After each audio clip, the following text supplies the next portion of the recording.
Today videos is how to scan your computer. So, let's begin. First, we press the Windows icon plus R.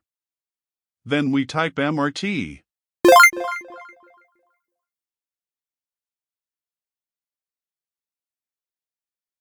We press Next.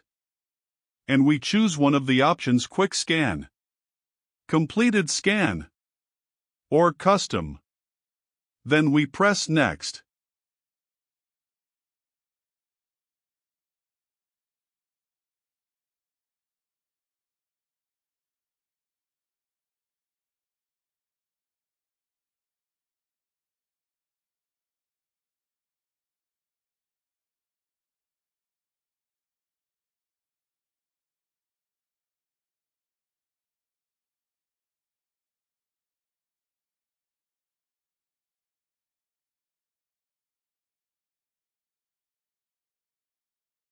And that's it. Thanks for watching.